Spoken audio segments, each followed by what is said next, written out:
226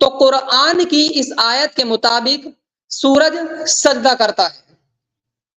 اب ایک اگلا سوال، اگر سورج سجدہ کرتا ہے تو وہ دکھتا کیوں نہیں؟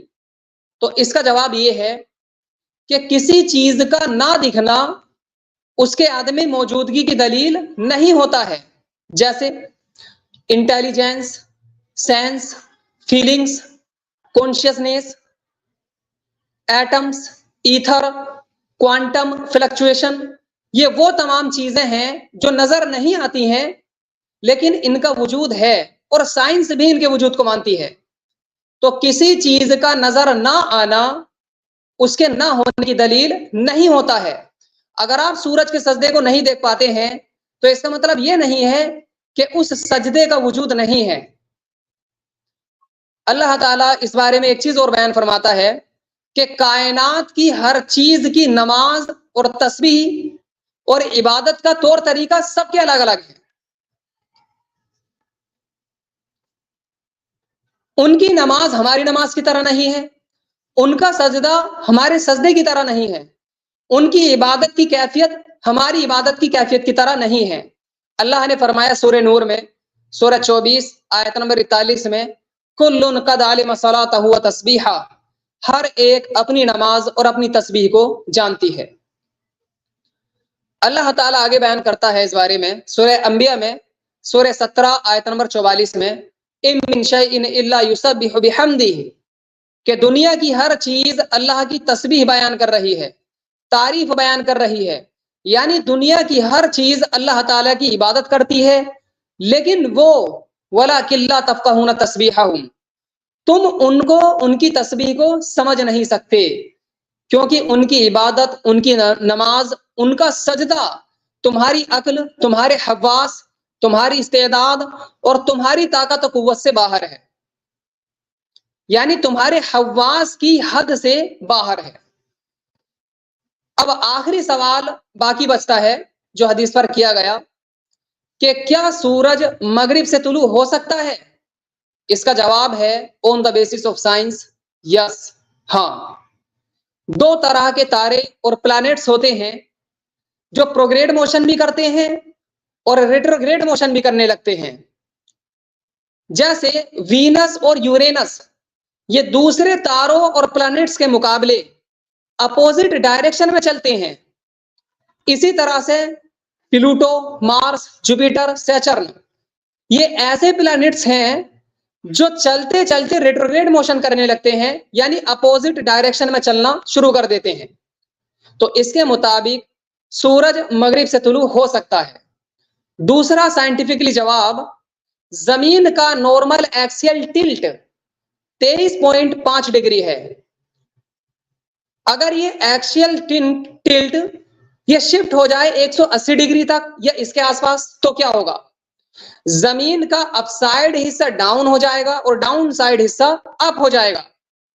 اس وقت جب سورج طلوع ہوگا تو وہ ہم کو مغرب سے طلوع ہوتا نظر آئے گا، اور ایسا ہونا بالکل پاسبل ہے، بالکل ممکن ہے، جب زمین پر میسو ایکسٹرنل فورس لگ جائے، جیسے میسو سیلیسٹیل کولیزن کے ذریعے یا گریویٹیشنل انٹریکشن کے ذریعے، اور ایسا ہونا بالکل ممکن ہے، یعنی on the basis of science, theoretical, یہ بالکل ممکن ہے کہ سورج مغرب سے طلوع ہو جائے۔ اب میں اس کا ایک جواب اور دینا چاہوں گا، وہ بھی قرآن مجید سے۔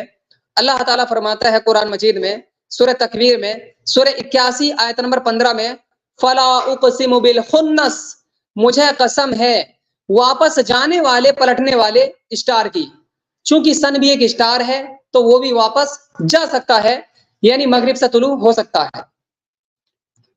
میں اس کا ایک عقلی جواب بھی دینا چاہوں گا، لوجیکل آنسر، اور وہ یہ ہے کہ قانون بنانے والے اپنے قانون میں تبدیلی کرنے کی طاقت اور حق دونوں رکھتے ہیں۔ جیسے پارلیمنٹ قانون بناتی بھی ہے اور وہ اس کے اندر تبدیلی بھی کر سکتی ہے، ٹھیک اسی طرح اللہ تعالیٰ نے یہ کائنات بنائی، اس کائنات کے اندر موجود ان فزیکل لاز کو بنایا، تو وہ ان فزیکل لاز میں تبدیلی کرنے کی طاقت اور حق دونوں رکھتا ہے۔ یعنی اللہ تعالیٰ سورج کو مغرب سے نکال سکتا ہے۔ یہ تھا اس کا لوجیکل آنسر۔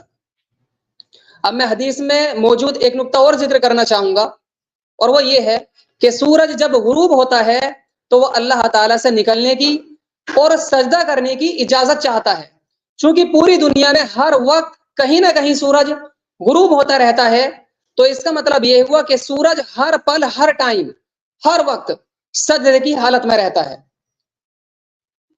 تو معلوم ہوا کہ حدیث کے بیان کیے ہوئے تمام نکات اور پوائنٹس اور تمام چیزیں بالکل درست اور حق ہیں۔ آخر میں اللہ سے دعا ہے کہ اللہ تعالیٰ عمل کرنے کی توفیق عطا فرمائے، آمین۔